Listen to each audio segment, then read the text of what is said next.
Hello, hello. Welcome to another episode of Investing with Quito. Thank you for tuning in. If you're here, or if you can be watching this on the replay. So, as you know, this year is a year for me to really work on my YouTube channel. So, I really want to be consistent in terms of posting, going live at least once a week, going live and just being consistent at that. So, I really appreciate you joining me on my journey as I built out this YouTube channel. Just really want to provide value and share with you my experience and the things that I've gone through. So hopefully that you don't have to go through it yourself, right? And so that's why I'm here. So thanks for tuning in. And what I really want to share with you is I live in Billings, Montana. Right now, we are in winter, and it's been cold the last couple weeks. I mean, last week we had minus 30-degree weather. And the challenges with having rentals in the winter is that things happen, and I'm still learning. I'll be honest, I'm still learning. This is, I want to say, my third winter here in Billings. So my third winter in Billings, and probably and in terms of having rental, about 2.5 years of having rentals here in Billings. So, the first year it was crazy, just a lot of challenges that I've encountered, and I want to share with you guys. So, if you do have rentals or plan to have rentals, things to kind of prepare yourself. So it's not so when wintertime comes, you're not going to have the challenges that I've had. And this year, even though it's better than last year, I'm still learning and I'm still preparing, right? So one of the challenges I have right now is with winter, you have like frozen pipes. Water is your enemy. And we probably have like about 6 properties right now um, that it's broken pipes. And when we get those calls as a landlord, you want to make sure that one, they have heat. It's important, right? Make sure they have heat and they have running water. Those things are essential. So when we do get calls like that, we want to make sure that we attack it as quickly as we can. And so, just for example, we had a call the other day where there was a burst pipes. The tenants called. They sent us pictures of water just running. Like, oh my goodness! So we went in. I think it was like at 8 o'clock in the evening. We went in there.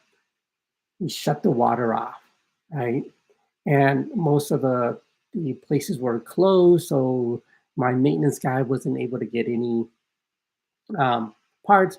But went the next day, fixed what we need to do. It was coming in through the ceiling, and it was in the basement. So we maintenance guy got in a hole, fixed it, got them up and running in a timely manner. Typically, when situations like, we try to get them up and running within 24 hours or less. That's our goal, and and because it's important that they have running water.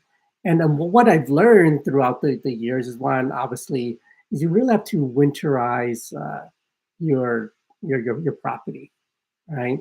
Meaning is that some things that will help is, if obviously if it's not well insulated, is to insulate the basement or insulate the crawl space. Because we had one property, we had it didn't really have much of a crawl space, because it was pretty much like, I would say, maybe like 16 inches of clearance. And it was a property that we rehab problems with the Wi-Fi.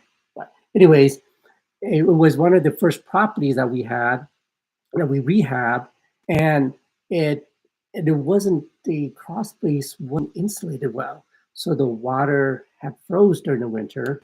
So what we had to do was, the tenants were without water, so we basically cut into the floor and basically had a kind of bypass where it was going underneath the ground, and ran like 25 feet of PEX over to the hot water heater, which was in the closet, and then from there was able to get everything working.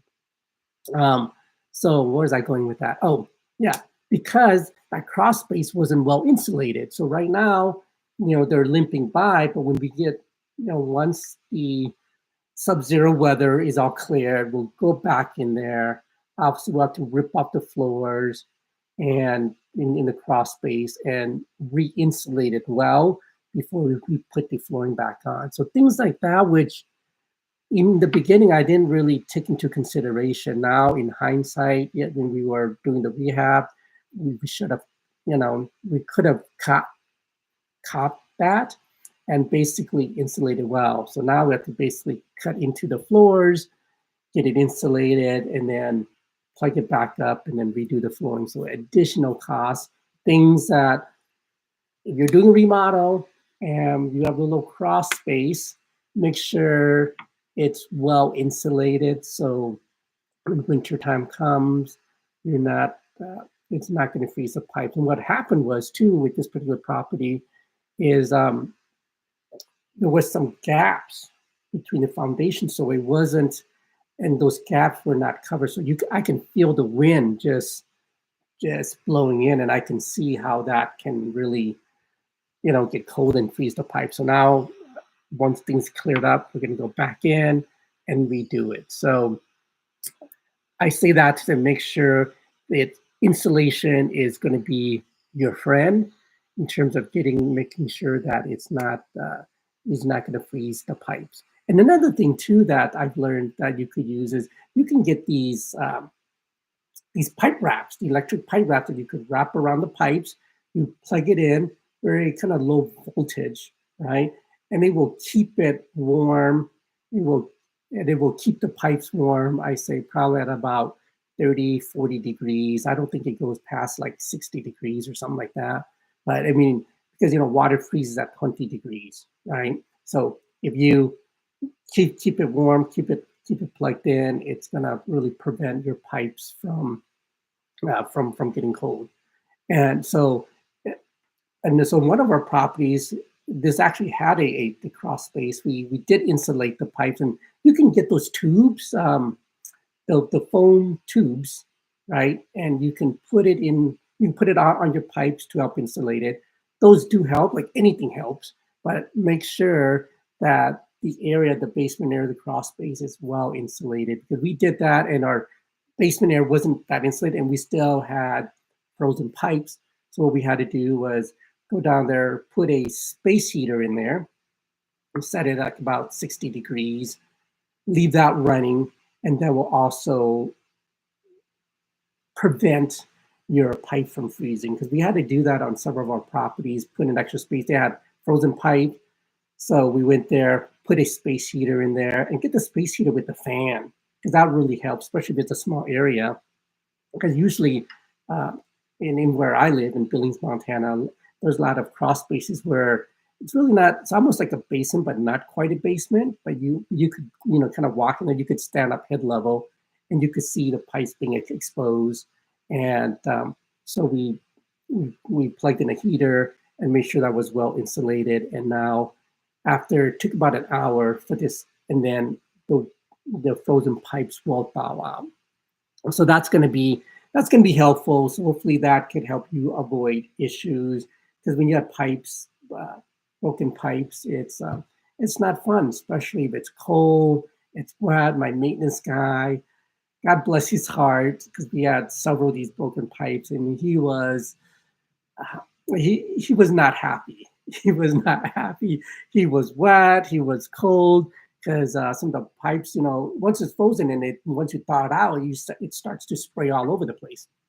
So it was soaking wet. He gave me a call. He was really pissed off, and he's the older guy, and I knew he wasn't mad. I mean, he was just upset at the situation, because just I'm going home, and he was obviously joking, but he went, finished the job, and then he went home, because he was cold and wet, and then that's not fun. So hopefully with that, same insulation key.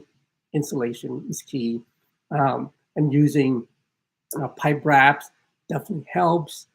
Using the foam insulation tubes that can go around the pipes is very helpful. And then putting a space heater in there or some kind of heat in the area, so you can keep it warm, keep it like 50, 60 degrees.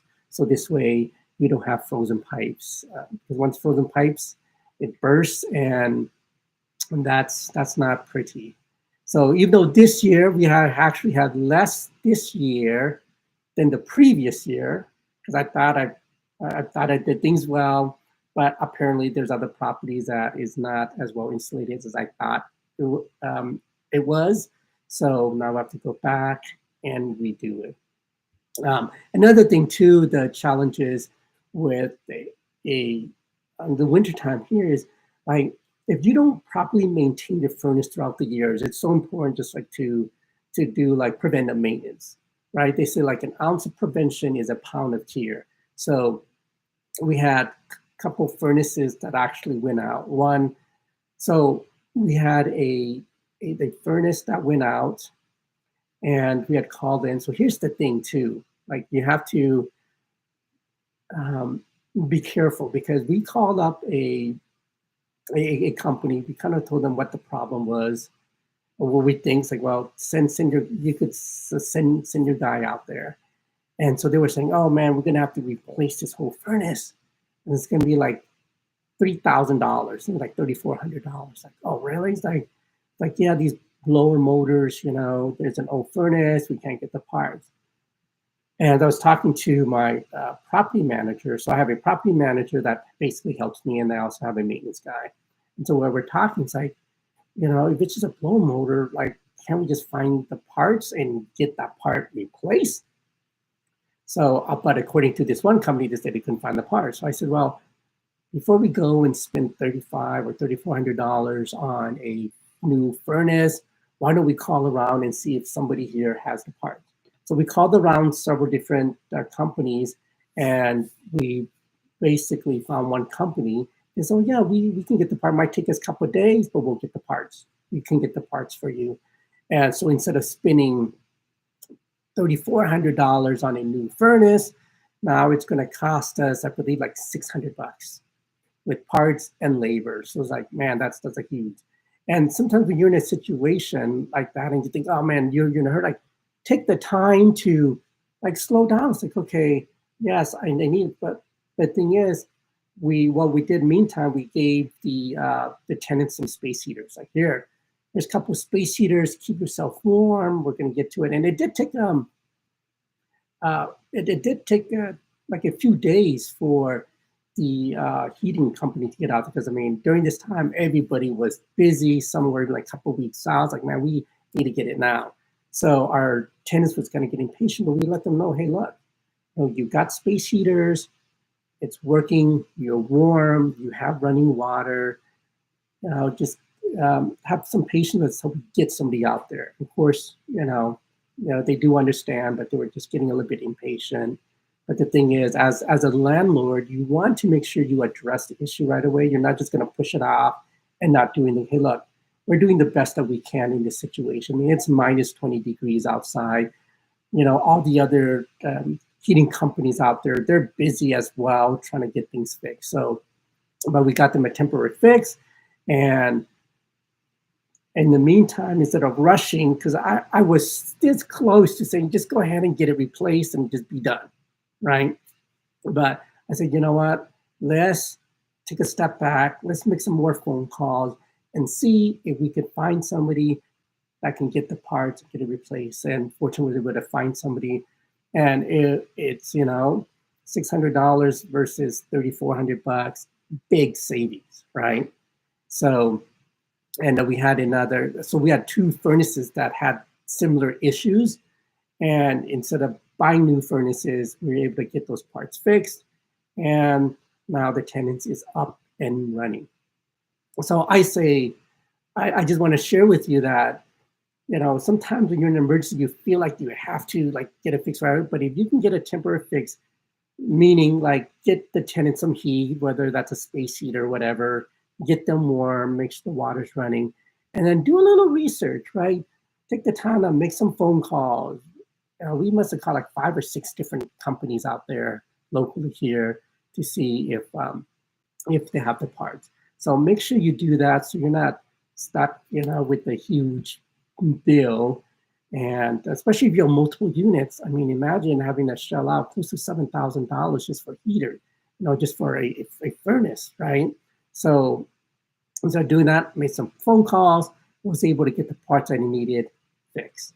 So that's what I want to share with you guys today. Is like there are going to be some challenges, and prevention is the key. And when things do happen, make sure to take the time to do a little research before just shelling out the money. Okay, get it fixed, right? But make sure that you find a temporary solution, and take the extra time to make those phone calls, because that literally saved me. So between 2 furnaces, instead of costing me $7,000 or so, yeah, I'm only going to be spending about maybe $1,500 total to get 2 furnaces fixed and up and running.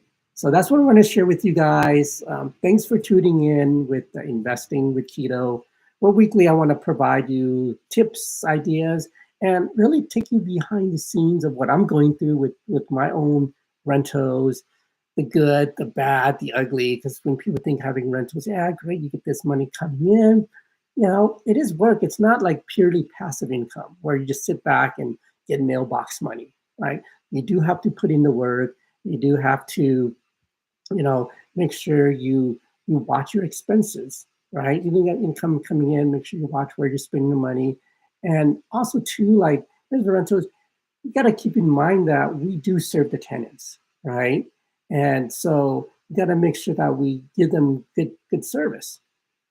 And so this way they'll continue to pay your rent, they'll pay you on time. And when they know that if things happen, that you're going to be there to take care of it. All right. So that's what I want to share with you guys this week, the challenges with having rentals in the winters. And if you have other challenges that you've encountered, please comment. Let me know what you did, share your ideas, because I'm constantly learning as well.